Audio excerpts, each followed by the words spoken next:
নমস্কার বন্ধুরা, কেমন আছেন আপনারা সবাই? আশা করি ভালো আছেন।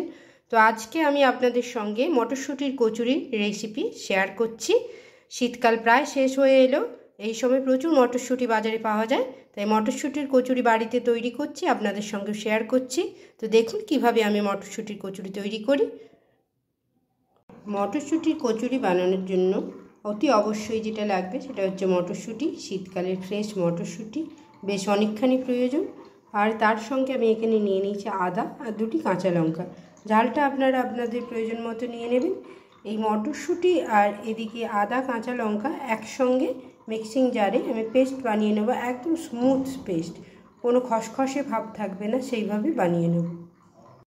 এই দেখুন, এখানে মটরশুঁটি, আদা আর কাঁচা লঙ্কা সামান্য জল দিয়ে একদম ফাইন পেস্ট করে নিয়েছি, যাতে কোনো দরদরে ভাব না থাকে, তাহলে লুচিটা বেলার সময় তখন সেটা ফেটে যেতে পারে।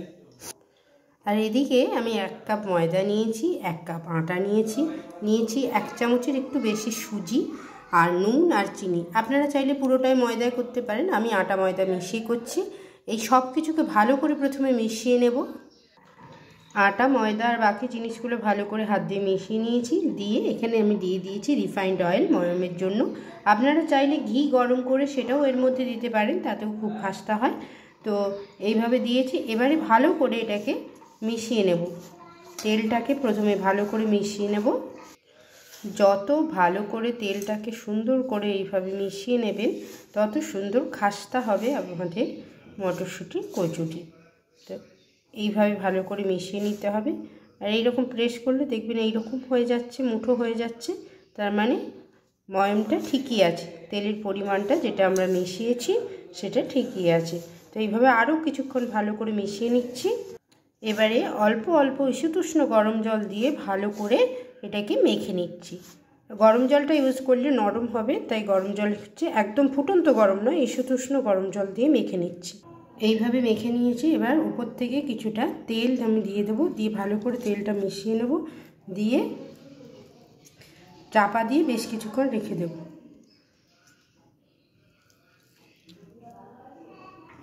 এবারে পুরটা তৈরি করে নেব। নিয়ে নিয়েছি রিফাইন্ড অয়েল কড়াইয়ের মধ্যে, তার মধ্যে দিয়ে দিচ্ছি একটু হিং,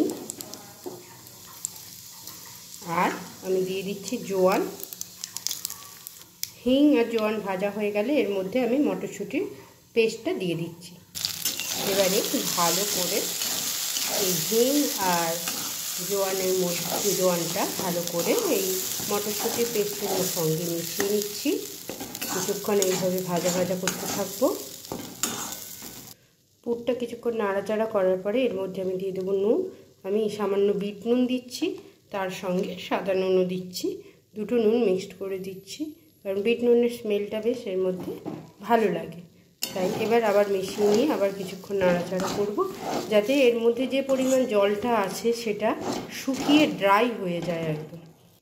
পুরটা বেশ খানিকটা ড্রাই হয়ে আসছে, এই সময় এর মধ্যে দিয়ে দেবো একটু সামান্য চিনি। এবার আবার ভালো করে মিশিয়ে নেব যতক্ষণ না চিনিটা গলে যাচ্ছে। আর যেটুকু পরিমাণ জল, অল্প পরিমাণ জল আছে, সেটাও যাতে শুকিয়ে যায় সেই রকমভাবে করে নেব।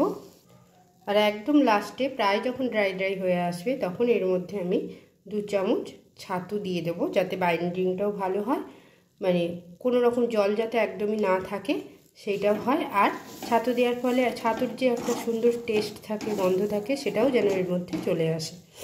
পুরটা আমার তৈরি হয়ে গেছে দেখুন। এবার নামিয়ে নেব, নামিয়ে ঠান্ডা করতে দেব। পুরটা এখানে নামিয়ে নিয়েছি, ঠান্ডা করতে দিয়েছি। আর এদিকে যেটা মেখে রেখেছিলাম আটাটা, সেটাও আমার রেডি হয়ে গেছে। এবারে এটাকে ভালো করে মিশিয়ে নেব, মেখে নেব আরেকবার ভালো করে মেখে নিয়েছি। দেখুন কতটা নরম হয়েছে। আর এইভাবে লম্বা করে নিয়েছি যাতে আমার ডোটা কাটতে সুবিধে হয়। এরকম ছোট ছোট করে আমি কেটে নিচ্ছি। এইভাবে কিছু লেচি কেটে নিয়েছি, লুচির থেকে বড়, কিন্তু নর্মাল যে আমরা লুচি করে থাকি তার থেকে বড়, আর রুটির থেকে একটু ছোট, এইভাবে করে নিয়েছি লেচিগুলো। আর এবারে এইভাবে লেচিটার মাঝখানটায় করে এইভাবে করে নেব, যেরকমভাবে আমরা পুর পিঠে ভরি সেইভাবে এরকম করে নেব। আর মটরশুঁটির পুরটাকে এরকম গোল করে নিয়েছি, দিয়ে এর মাঝখানে দেব। এবার ভালো করে যেমনভাবে আমরা পরাঠা তৈরি করি, গোবি পরাঠা বলুন, আলুর পরাঠা বলুন, যেভাবে এটাকে মুড়ে নিতে হয় সেইভাবে করে নিচ্ছি, তারপরে দেখাচ্ছি আপনাদের। এই দেখুন একটা করে দেখাচ্ছি আমি। এইভাবে প্রথমে মাঝখানটা আমি একদম প্রেসার দিচ্ছি না, মাঝখানটা মোটাই থাকবে, সাইডগুলো এইভাবে হবে। এইভাবে মটরশুঁটির পুরটা গোল করে নিয়েছি, এই মাঝখানে দিয়ে দিলাম, দিয়ে ভরে নেব। এবার ঠিক এইভাবে মুড়ে নিচ্ছি, সুন্দরভাবে মুড়ে নিয়ে এটাকে এইভাবে বসিয়ে নিয়ে একটু ভালো করে গোল করে নেব।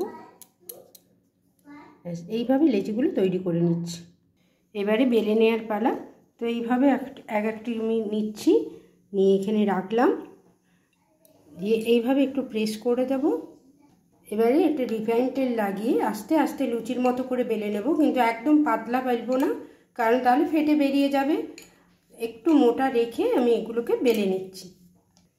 এদিকে তেলটা আমি গরম করতে দিয়েছি। এই দেখুন এইভাবে এইরকম মোটা রেখে আমি বেলে নিয়েছি, খুব বেশি পাতলা করছি না, এরকমভাবে এক এক করে আমি বেলে নিচ্ছি। তেলটা সুন্দরভাবে গরম হয়ে গেছে। এই সময় গ্যাসের ফ্লেমটা মিডিয়ামে করে দেব, খুব বেশি হাই রাখবো না, মিডিয়ামে রাখবো। দিয়ে এক একটি কচুরি এইভাবে ছেড়ে দেব। এই লুচির মতো আপনারা যেরকমভাবে ভাজেন সেইভাবে ভাজতে হবে। দেখুন কি সুন্দর ফুলে উঠেছে। উল্টো দিকটা করে নিচ্ছি। এই দেখুন সুন্দরভাবে ফুলে উঠেছে, উল্টো সাইডটা করে দিচ্ছি, একটু ভালো করে ভেজে নামিয়ে নিচ্ছি। এইভাবেই মটরশুঁটির কচুরি কত সহজ উপায় হয়ে যায়, কিন্তু সময়টা লাগে। যে কোনো ভালো রান্না করতে গেলে তার সময়টা তো লাগবেই। এই দেখুন কত সুন্দর লাগছে। উল্টে পাল্টে একটু লালচে করে ভেজে নিয়ে নামিয়ে নিচ্ছি। এই দেখুন কত সুন্দরভাবে ফুলে উঠেছে প্রত্যেকটা কচুরি। এইভাবেই মটরশুঁটি কচুরি বাড়িতে বানিয়ে ফেলুন আপনারা অতি সহজে। আলুর দম, এই সময় ছোট ছোট আলুর দমের সঙ্গেও সার্ভ করতে পারেন। না হলে এমনিও তো খুবই ভালো লাগে খেতে, আর কিছুই লাগে না, কারণ পুরটাতে সমস্ত কিছু দেয়া থাকে তো তাই। তাহলে বন্ধুরা এইভাবে একবার বানিয়ে অতি অবশ্যই আমাকে জানাবেন যে কেমন লাগলো আপনাদের। তাহলে আজকের মতো এইটুকুই রাখলাম। নমস্কার, সবাই ভালো থাকবেন।